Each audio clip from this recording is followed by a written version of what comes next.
존경하는 국민 여러분, 부의장님과 또 선배 동료 의원 여러분, 그리고 김부겸 국무총리님과 국무위원님 여러분, 정의당 국회의원 류호정입니다. 당신들은 우리를 실망시켰고 우리는 당신들의 배신을 깨닫기 시작했다. 미래 세대의 눈이 당신을 향해 있다. 만약 우리를 실망시키는 쪽을 선택한다면 우리는 결코 용서하지 않을 것이다. 지난 2019년 9월 유엔 본부에서 열린 기후행동 정상회의에서 청소년 환경운동가 그레타 툰베리는 그렇게 말했습니다. 이곳 국회에서 조금 민망하지만 그녀와 가장 생일이 가까운 최연소 국회의원 류호정이 그녀의 경고를 소개합니다. 대정부 질문에 앞서 사진 몇 장을 보여드리겠습니다. 첫 번째 사진은 아름다운 지구입니다. 조금 더 자세히 보겠습니다. 나사의 지구 관측 위성 랜드셋이 촬영한 지구입니다. 가장 아름다운 지구 1위를 차지한 사진입니다. 파란 바다와 녹색 육지가 어우러져 있는 지구. 우리는 이런 아름다운 지구를 92년생 류호정에게, 03년생 툰베리에게, 또 올해 초등학교에 입학한 14년생 아이들에게 온전히 상속할 수 있을까요? 다음 사진을 보시겠습니다. 알래스카의 패더슨 빙하입니다. 100년 전과 오늘날을 비교한 사진인데요. 빙하는 거의 다 녹아내렸습니다. 다음은 칠레의 아클레오 호수입니다. 최근 몇 년간 심각한 가뭄으로 거의 말라버렸습니다. 또 다음입니다. 동그란 지구에 모여 사는 인간이라 사실 남의 나라 이야기도 우리 이야기입니다만 진짜 우리 이야기도 심각합니다. 기상청이 발간한 한국 기후변화 평가 보고서 2020년 자료에 따르면 지난 세기 동안 대한민국의 지표 온도는 전 지구 평균보다 2배 넘게 상승했고 강수량, 해수온, 해수면 모두 위협적으로 올랐습니다. 기후변화는 생태계 분포와 종, 재배 작물을 변화시키고 수많은 질병을 발생시켰습니다. 기후변화가 아니라 기후위기입니다. 또 지구온난화가 아니라 지구가열입니다. 이제는 모든 시민이 압니다. 통계나 수치 같은 걸 보지 않았더라도 기후위기가 닥쳤다는 사실을 모든 시민이 알고 있습니다.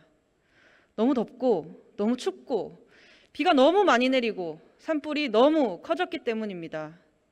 화려한 열대어종은 늘고 해조류는 급감했다는 뉴스, 사계절 검푸르던 지리산에 탈모가 왔다는 소식, 배나 꿀의 흉작 이야기가 두렵습니다.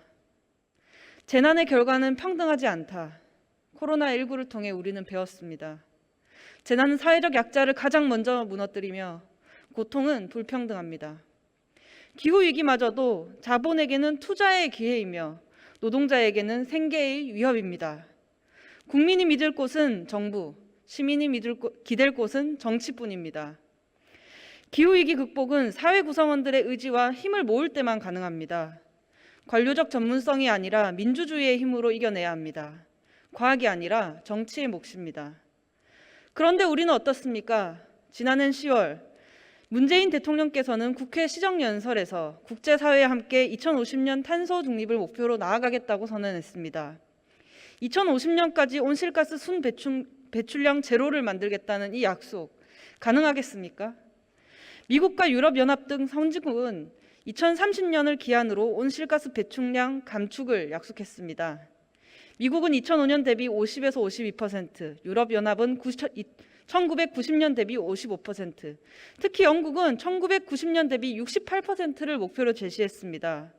그러나 우리 문재인 정부는 2017년 대비 24.3% 감축이라는 모호한 표현을 고수하고 있습니다. 이번에 통과된 탄소중립법도 2018년 대비 35% 이상입니다. 2050년에 0을 만들겠다는 로드맵으로는 한가합니다. 도대체 이대로 가면 막판 스퍼트를 얼마나 내야 가능하겠습니까? 전국에 70여 기의 석탄 화력 발전소를 가동하고 5개의 신규 발전소를 건설하며 해외 발전소 사업에 공적 자금을 투자하는 대한민국은 급기야 제주, 가덕도, 새만금 등 전국 각지에 새 공항을 짓겠다고 합니다. 영국의 기후 행동 추적은 이미 5년 전 한국을 기후악당으로 규정했습니다. 꼭 일주일 전 이 자리에서 민주당 윤호중 원내대표는 문재인 정부가 대한민국을 선진국으로 만들었다고 자평했습니다. 선진국이면서 기후 악당일 수는 없습니다. 선진국다운 과감한 결단이 필요합니다. 손쉬운 선언이 아니라 탄소 중립을 실현할 구체적 로드맵을 내고 국민적 합의를 이끌어야 합니다. 그것이 아름다운 지구를 미래 세대에 상속하는 유일한 길입니다. 질문 드리겠습니다. 국무총리님 나와주시겠습니까? 네, 오늘은 총리님께만 질문 드릴 예정입니다. 혹시 화장실을 가야 할지 말아야 할지 고민하고 계셨다면 네, 국무위원님들께서는 잠시 다녀오셔도 좋습니다.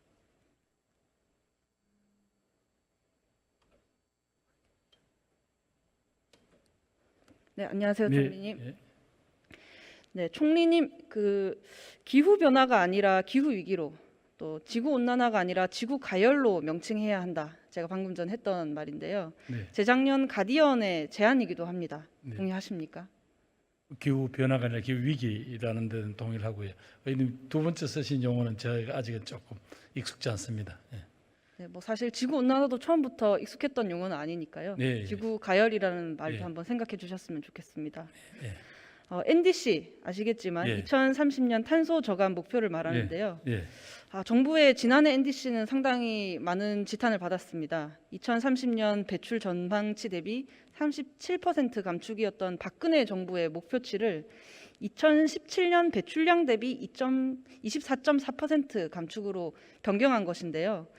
상향인 듯 상향 아닌 상향 같은 말장난이었습니다. 왜냐하면 전체 온실가스 배출량이 같기 때문입니다. 오늘 아침에 한국일보 보도가 있었는데요. 대통령께서 탄소 중립법의 최저 기준 2018년 대비 35%는 수용할 수 없다. 최소 40%로 해야 한다고 말씀하셨던데 사실입니까? 대통령께서는 지금 요 정도 수준 가지고는 국제사회에 제출하기가 어렵지 않겠느냐라는 강한 의지 표현을 하셨습니다. 다만 이제 정부로서는 이번 법안 할 때 많은 의원님들이 지적이 있었습니다만 35%라고 이렇게 명시한 이유가 물론 저희들이 그만한 의지를 가져야 되겠지만 또 하나는 현재 아직까지 다른 나라들에 비해서 우리가 준비가 늦었지 않습니까? 그러다 보니까 지금 산업계에서는 우리가 가집건 해봐야 31.5% 정도인데 이게 갑자기 35%로 이렇게 해놓으면 산업계가 어떻게 감당하느냐는 또 그런 항의가 많아서 지금 35%로 했고, 다만 대통령께서는 국제사회에 대한 최소 신의로 또 그래서 40% 이상은 돼야 되는 거 아니냐고 말씀을 하셨습니다. 네, 저도 이제 경제부처 장관들이 반대했다는 내용도 있어서 좀 걱정스러웠는데요. 미국이나 유럽처럼 50% 이상의 확실한 목표치가 나오길 그래도 기대해도 괜찮겠습니까? 40%도 좀 부족한 것 같은데요. 의원님 지금 아까 방금 말씀드린 대로 산업계는 지금 30% 초반 정도에서도 지금 우리가 엄청난 투자를 해야만 그런 변화가 가능한데 이렇게 도달하지 못할 그런 약속을 하기는 어렵다라는 게 지금 현재 산업계의 입장입니다. 그럼에도 불구하고 의원님 말씀하신 대로 국제사회가 이미 이거는 가야 할 길이고 피할 수 없다라고 하고 지금 가고 있기 때문에 저희들도 조금 늦었지만 뭐 좀 따라잡기 위해서 그렇게 지금 시작을 하려고 합니다. 도달하지 못할 길이 아니라 도달해야만 하는 길이 그렇죠. 있어서 피할 수는 없는 길이라는 걸 알고 있습니다. 네, 정의당은 그래서 최소 50% 이상 감축해야 한다는 입장을 꾸준히 밝혀왔는데요. 대통령께서 국회 시정연설에서 2050년 탄소 중립을 선언했고 또 올해 5월 서울 녹색미래 정상회의에서는 2030년 국가 온실가스 감축 목표를 추가 상향하겠다 약속하셨습니다. 예. 그렇죠? 예. 네, 그런데 이제 지난달 광복절 축사에서 조금 어색한 표현이 등장합니다. 대통령께서는 탄소 중립이 아니라 저탄소 경제 전환이라는 표현을 쓰셨는데요.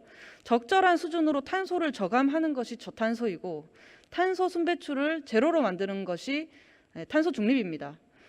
그런데 탄소 중립과 저탄소라는 말은 그래서 서로 양립할 수 없는 표현이 아니겠습니까?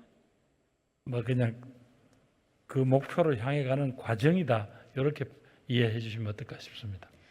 네, 당장 NDC 상향에 정부가 이렇게 소극적이면 2050년 탄소 중립을 누가 믿겠습니까? 당장 다음 시험 준비도 안 됐는데 언젠가는 만점 받겠다라고 허세 부리는 것과도 또 다름없을지 의원님 모른다는 그렇지는 생각이 않습니다. 아니 지금 다 각 부처고 또 각 기업들도 뭐 그냥 말로만 ESG가 아니라 이건 피할 수 없는 흐름이라는 건 알고 있습니다. 다만 이 우리는 그동안 준비가 늦었기 때문에 초기에 이렇게 목표를 많이 잡아놓으면 사실상 감당하기 어려우니 어떻게든 좀 탄력을 붙일 때까지는 전환을 하는 그런 시간을 좀 달라는 그런 입장인 것 같습니다. 시간이 갈수록 이제 막판 스퍼트 너무 마지막에 무리하게 되지 않을지 좀 걱정이 뭐 하여튼 드는데요. 저 의원님 누가 하더라도 또 우리 다음 정부도 이건 피해갈 수 없다는 것은 다 알고 있고 무엇보다도 산업계 스스로가 알고 있습니다. 그러니까 어떻게든 자신들도 좀 예산을 마련하고 기획을 하고 그렇게 되리라고 저는 믿습니다. 예. 네, 산업계 얘기를 하셔서 그 부분 얘기를 좀 해보겠습니다. 예. 탄소중립위원회 총리님께서 이제 위원장님이시죠. 예, 공동위원장입니다. 예. 네, 최근 들어서 탄소중립위원회 해체 요구가 거셉니다. 위원회가 발표한 탄소중립 시나리오 때문인데요.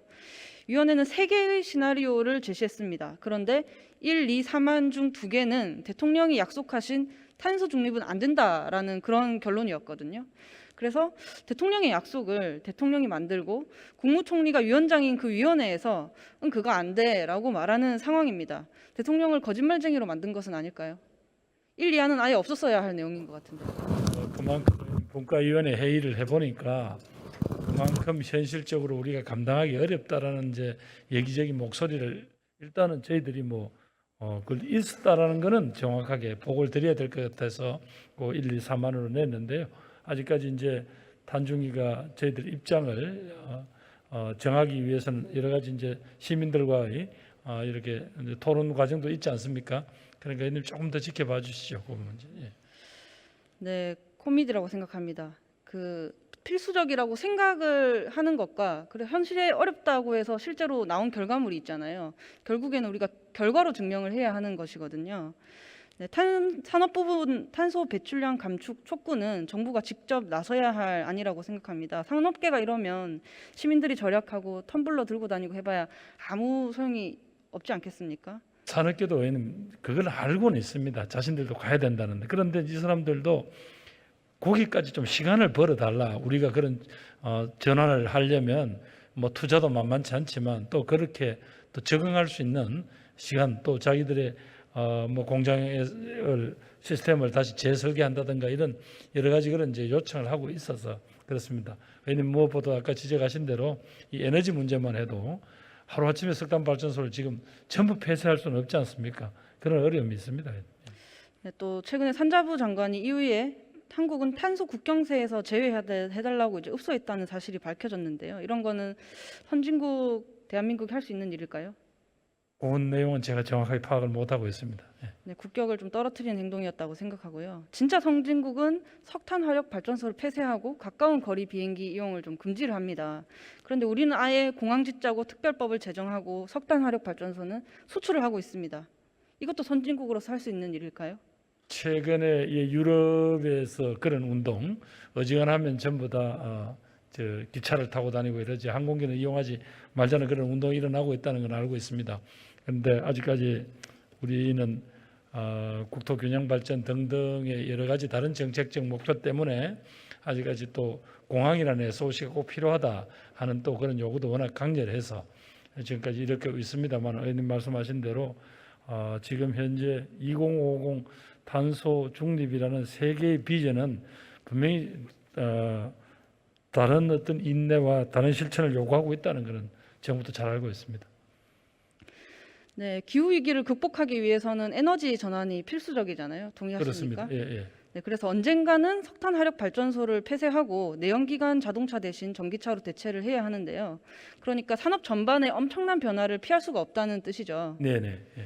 네, 그래서 뭐 발전소나 석유화학 공업, 뭐 여러 노동자들은 물론이고 뭐 주유소나 카센터 등의 중소상공인들, 농어민 등 수많은 이해 당사자들이 직접 영향을 받게 됩니다.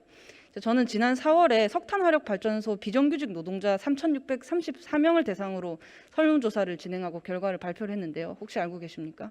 그 내용은 정확히 모르지만 의원님이 그런 어떤 걸 하셨다. 또 그리고 의원님 그걸 통해서 정의로운 전환이라고 하셨나요? 그걸 준비를 해야 된다는 저희들한테 충고를 하셨다는 건 알고 있습니다. 네, 설문에 응답한 노동자 중에서 본인이 일하는 발전소 폐쇄 시점을 정확히 아는 노동자는 단 8.7%에 불과했습니다. 고용 불안을 느끼는 노동자는 무려 92.3%였는데요. 이마저도 이제 하청 노동자분들께 질의한 거라 재하청, 제재하청에 일하시는 분들의 상황은 저희가 알 길이 없었습니다. 일자리 보장 대책과 노동조합이 참여하는 거버넌스 구조 마련이 절실하다는 뜻이죠. 어떻게 생각하십니까? 예, 의원님 그분들이 자신들 앞에 닥쳐질 어떤 그런 변화나 그런 또 자신들 앞에 놓여진 그런 죄송합니다만 운명이라고 표현할 수는 없지만은 그 놓여진 환경을 정확하게 빨리빨리 인지시키고 또 그분들이 거기에 따른 개인적으로 또 자신의 인생을 다시 설계할 수 있는 어떤 그 기회를 주고 거기에 대한 정부가 다양한 형태의 직업훈련 등을 통해서 실질적인 도움을 준비해야 된다고 생각합니다. 그런데 정부는 지난 7월에 산업구조 변화에 대응한 공정한 노동전환 지원 방안을 발표했거든요. 말씀하신 예, 부분들이 좀 예, 담겨 예. 있었는데 네. 세계적으로 통용되는 정의로운 전환이 아니라 공정한 노동 전환이라는 개념을 썼습니다.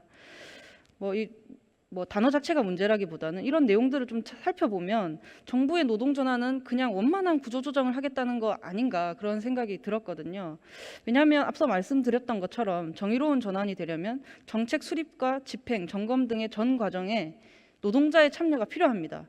그런데 이번 정부의 발표들을 보면 이런 사회적 논의를 적당히 의견 수렴 정도로 생각하시는 것 같아요. 산업부의 의견을 그렇게 많이 들으시는 것처럼 노동자들의 이야기도 충분히 많이 들으셔야 하는데요. 그렇지 않은 것 같습니다. 그런 점에서 저희들이 좀 부족한 게 있다면 어떻게든 그런 현장 그것도 특히 그 노동자의 목소리를 반영할 수 있는 방법이 뭔지 또 그런 통로는 어떻게 확보할 것인지 이런 걸 고민해 보겠습니다. 네, 분명한 이해 당사자 중 하나인 노동자의 목소리를 분명히 반영을 하셔야 합니다.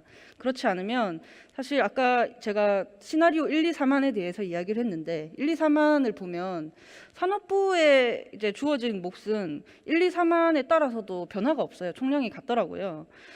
이렇게 되면 이제 탄소 중립을 달성할 때 산업계는 그대로 있으면 다른 부분은 더 많이 노력을 해야 한다는 뜻이겠죠. 총량이 변했으니까. 네. 그렇죠? 네. 그런데 이 상태면 또 노동자들더러 허리띠 조르라는 말을 하면서 실제로는 목 조르고 산업계는 그 목숨값으로 이윤 창출을 하게 될 텐데 그렇게 되면 더 심각한 불평등만 남게 되지 않겠습니까? 당장 이달 말을 걱정하는 분들에게 종말이 왔으니 당신들이 감내해라, 구조조정 감내해라라고 말씀하시면 이건 말이 아니잖아요.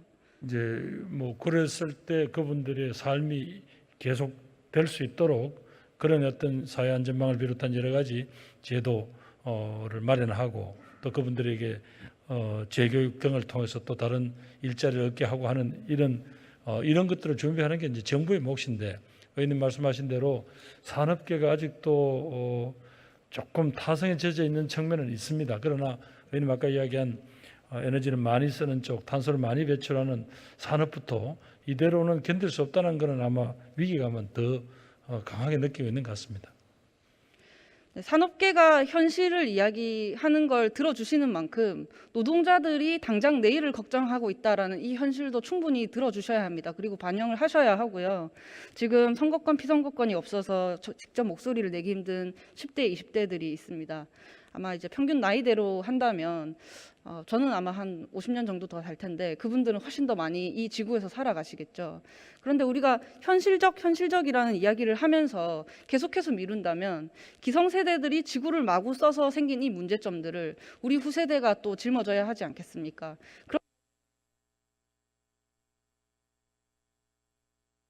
예, 한국에도 많은 톰베리들이 고함을 치고 있다는 것을 저희들 알고 있습니다. 그래서 의원님, 우리 정부가 어디까지 할 수 있을지 모르지만 하여튼 우리가 적어도 이 흐름 자체가 되돌릴 수 없을 만큼 그렇게까지는 분명히 하고 다음 정부로 넘기도록 그렇게 하겠습니다.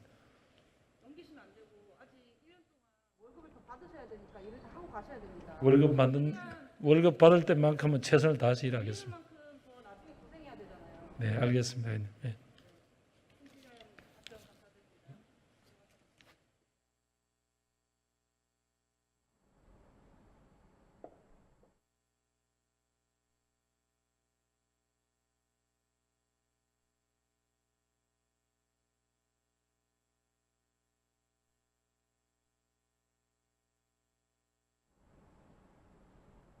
제가 대정부 질문이 처음이라 시간 조절에 좀 실패했는데요. 다음 주 9월 24일은 글로벌 기후 행동이 있는 날입니다. 그날 하루만이라도 대중교통을 이용해 주시고 또 일회용품을 사용하는 등 지구를 살리는 일에 동참해 주셨으면 좋겠습니다. 감사합니다.